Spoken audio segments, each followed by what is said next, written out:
Okay, welcome back to the channel. Uh, today's video is very topical, so we're going to jump right in now and go through it because this is something that is actually quite near and dear to our hearts. So this is from The Block, very good website. So Australia's High Court backs Regulator. So the High Court of Australia is backing the Regulator in block earner crypto yield case. So key bullet point up here, quick take.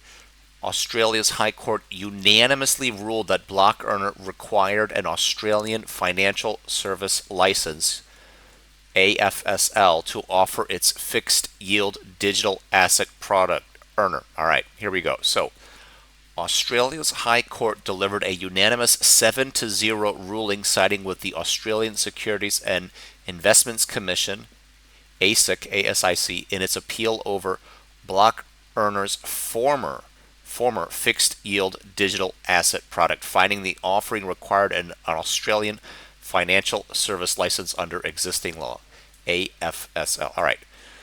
The High Court held that Web3 Ventures Pty Ltd, which trades as Block Earner, offered a product that functioned as a facility for financial investment and also qualified as a derivative because investor returns varied with the value of underlying digital assets and exchange rates, according to a court document dated June 17.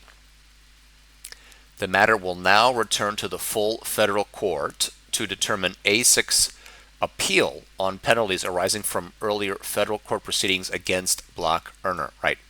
So, in a statement on Wednesday, ASIC said it commenced civil penalty proceedings against Block Earner in November of 2022 over concerns the Earner product was offered without a license, leaving investors without important protections.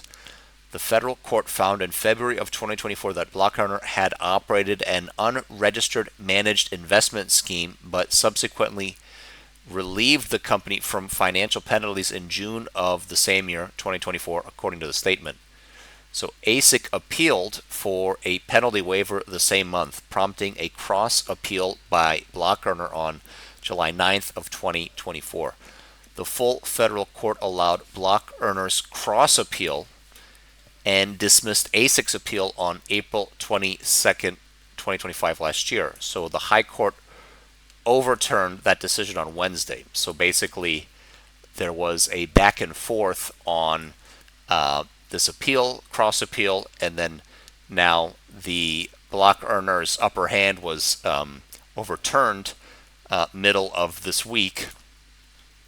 So that on 17th of June. Now, ASIC Chair Sarah Court welcomed the ruling. This reinforces ASIC's long-standing position that the definition of financial product is broad and technology neutral, and so captures new and emerging products without the need to amend the legislation, court said in the statement.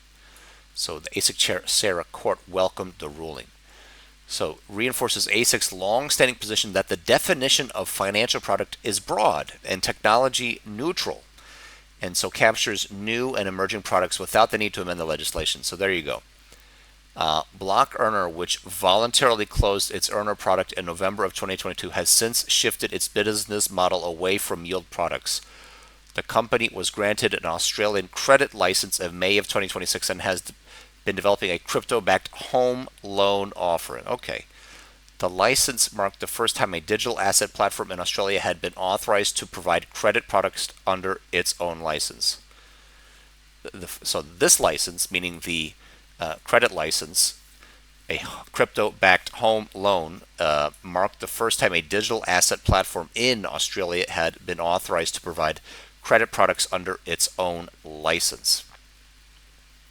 So this is something that for some of us is quite topical, and for some of us is a daily effort to understand in various countries what is going on in the written law, the interpretation of the law. So this court case, although for a lot of people maybe is a little bit back and forth, it's simply saying, as you can see here, that for ASIC in Australia, Australian Securities and Investments Commission, they wanted to state here that the position is that the definition of financial product is broad and is neutral. It's tech neutral. So new and emerging products that will appear with companies or startups won't necessarily force the legislation to be amended, but rather the definition of financial product is basically already defined, but most importantly, it's broad. So people that are attempting to offer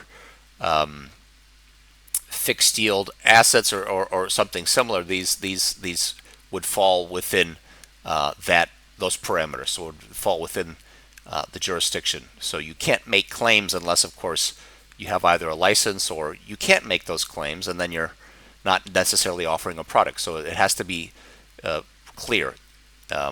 So this court case back and forth is now a bit more clarity. So for those of you out there who are wondering about cryptodeposit.org, today's video, our videos, so cryptodeposit.org,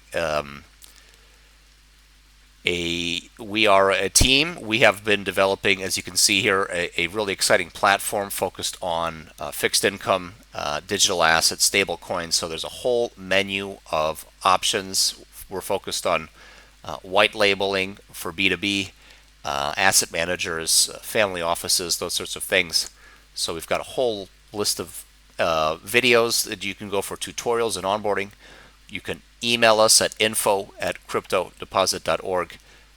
Would be happy to facilitate anybody who wants to learn more. Otherwise, keep exploring our YouTube channel. Please subscribe, or please share some of these videos that you find on the channel with others. Like the videos, comment. Any questions, we will get back to you via email or via the YouTube channel. So with that being said, thanks everybody. We really appreciate your time and attention for today's video. We wanted to go through this legal sort of hearing, legal update down under in Australia. And with that being said, we will come back hopefully very soon with some more topical videos covering some really exciting stuff that we cover on this channel related to fixed income, digital assets, legislation, those sorts of things. So this is really, today's video kind of falls within that. Have a good everybody. Have a good evening. Have a good afternoon. Wishing you all a great rest of your day, and hopefully see you again on the next video. Until then, goodbye and take care.